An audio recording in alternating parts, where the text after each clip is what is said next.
SOS Village d'enfants Maroc donc, est présente sur le territoire marocain depuis maintenant 35 ans. On prend en charge des enfants qui n'ont pas de soutien familial. Et pour pouvoir donc accompagner au quotidien ces enfants, nous sommes obligés d'organiser un certain nombre d'actions pour pouvoir donc faire appel à la générosité publique et pouvoir donc faire vraiment accompagner et assurer une qualité de prise en charge pour les enfants. Organiser une soirée caritative comme celle pour laquelle on est réunis aujourd'hui, ça nous permet donc déjà de faire connaître notre action, de la faire connaître notre action dans le détail, parce qu'on peut connaître le nom de SOS Village d'enfants. Mais qu'est-ce qu'on fait au quotidien, Donc au quotidien, SOS Village d'enfants prend en charge 800 enfants. Une prise en charge chez SOS Village d'enfants, c'est 20 ans d'accompagnement, puisqu'on prend les enfants, ils ont moins de 5 ans, et on les accompagne jusqu'à 20, 21, 22, jusqu'à 23 ans. Donc, il faut qu'on puisse s'assurer, il faut qu'on puisse avoir les fonds. Faire une soirée caritative, faire appel aux médias, ça nous permet de faire connaître notre action, de sensibiliser, d'augmenter notre notoriété. Si la presse s'intéresse à nous, ça veut dire qu'on est crédible. Et donc, ça va rassurer Monsieur Tout-le-Monde, qui demain pourra s'engager lui aussi à être parrain, à être marraine et à verser une petite somme et la verser sur le long terme. Et nous, association, ça nous permettra donc de pouvoir prendre en charge correctement les enfants. Pour réussir une soirée, on a besoin d'artistes qui partagent les mêmes valeurs que SOS Village d'enfants, des artistes qui sont sensibles à la cause des enfants. Donc on a Ferdaous qui, elle, donc, est fidèle, je dirais, à SOS Village d'enfants, parce que ça fait maintenant plusieurs années qu'elle nous accompagne, ça fait plusieurs années qu'elle nous soutient, et donc on la remercie énormément. Et puis il y a d'autres artistes donc, qui se sont joints à cette soirée. L'art, la musique, la chanson, l'humour, ça permet aussi aux enfants de se développer.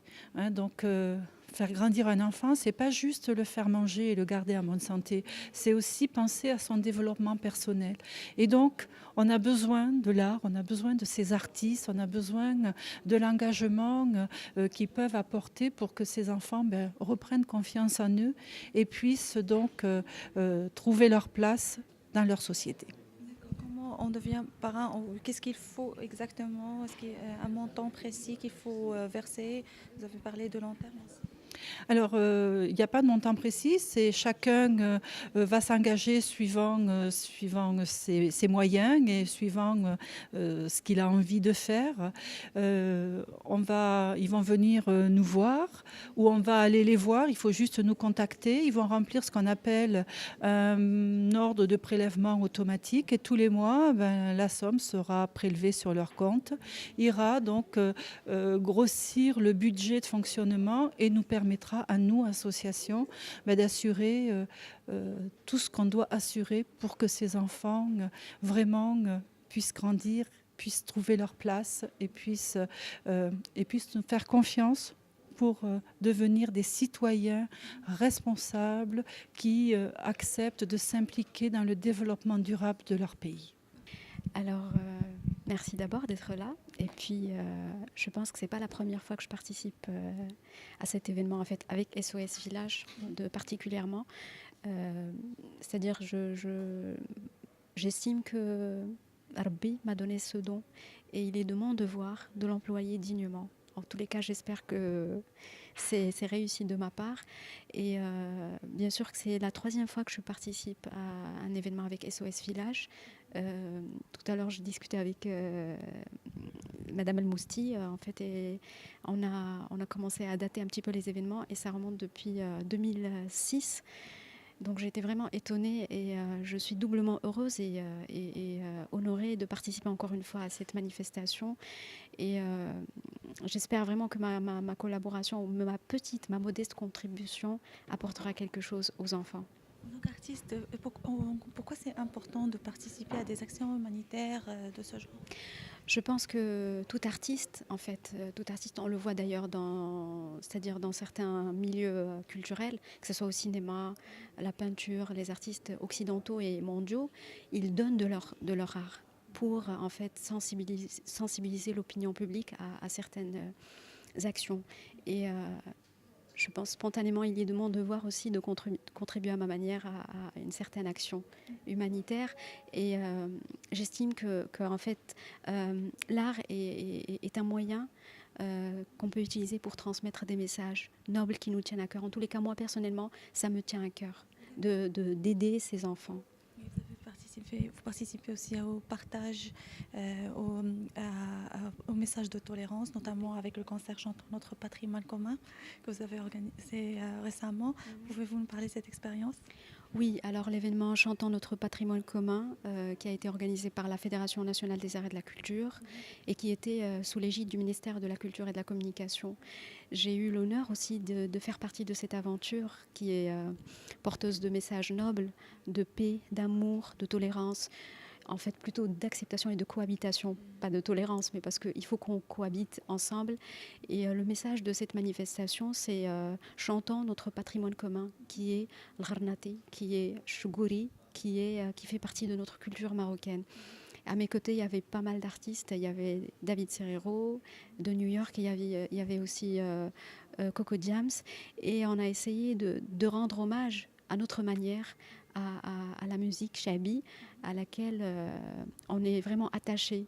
Et on a essayé de réarranger le répertoire chouguri d'une autre manière, avec des sonorités modernes, justement. Le public était là et c'était une tournée. C'était une tournée artistique dans pas mal de villes. Alors le début c'était à Casablanca, puis il y a eu Rabat, Oujda. Et franchement, toutes les villes, en fait, tous les passages étaient, alhamdoulilah, positifs. On a eu un public magnifique et surtout à Oujda, parce que personnellement, je ne m'attendais pas à autant d'accueil. Vous avez un univers musical très spécial entre l'andalou, un peu avec le moderne, un mélange assez... Oui, exactement. Pouvez-vous nous parler? Pourquoi ce choix peut-être musical? C'est pas un choix voulu, en fait, parce que j'ai été bercée par... dans la famille, on écoutait de tout. Mes parents, ils écoutaient et ils écoutent encore Kulthum, Mohamed Abdel Wahab. On écoute aussi du gospel, du jazz, du blues, du shabi marocain, Tartouk al-Jabalia, de tout. C'est un mélange de tout. Donc forcément, arrivé à un certain âge où tout se remet en surface et on exorcise, soit, si je peux le dire, cette émotion qui est en nous. Donc, j'ai pas choisi tel ou tel style, mais c'est juste mon univers à moi. C'est juste... c'est moi. Voilà, exactement. Quelles sont vos nouveautés? Vous avez des projets? Oui, alors j'ai eu la chance d'avoir été choisie par le ministère de la Culture et de la Communication. Mon album, en fait, j'ai écrit et j'ai composé les paroles, et c'est une première pour moi. Donc c'est un album qui est soutenu par le ministère de la Culture et de la Communication dans le cadre de la subvention des albums des artistes. Et c'est un album qui est plus ou moins qui reflète un petit peu mon univers. C'est un mélange entre... Il n'y a pas que la chanson d'amour, il y a aussi des sujets qui me tiennent à cœur, des sujets de Dnia. Il y a une chanson, le titre d'Yala Jelailienne Jelaili, qui parle du mode de vie actuel dans lequel on est et qui nous impose un stress pas possible, alors que mes grands-parents, ils me parlent de جماعة ديال الصينية اتاي الجار اللي كيسول في الجار, chose qui nous manque maintenant malheureusement. Les enfants n'ont plus le temps de rentrer chez eux, manger chez eux. On vit dans un engrenage qui nous pousse à nous détacher des liens familiaux, et je trouve ça dommage. Donc ce qui m'a poussé à écrire ce genre de chansons, et il y en a d'autres. Donc déjà Jelailienne Jelaili qui est sur ma chaîne YouTube. Donc j'invite les auditeurs à aller jeter un petit coup d'œil. Et puis il y a d'autres projets en cours, Inch'Allah, à part cet album Marahil. D'accord, toujours dans le même style, andalou classique. Ça, c'est avec des sonorités un peu jazzy, un peu bossa nova, un mélange de tout. Ma participation en tant qu'artiste violoniste, elle cible les donateurs en faveur de SOS Village d'enfants pour les orphelins à l'échelle nationale. Donc je vais participer en tant qu'artiste violoniste et ce pour la deuxième fois en faveur d'une association caritative. Et voilà, donc j'espère qu'il y aura beaucoup de donateurs pour ces jeunes orphelins parce que SOS Village, elle travaille vraiment d'arrache-pied en faveur de ces jeunes orphelins. Quels sont vos prochains projets?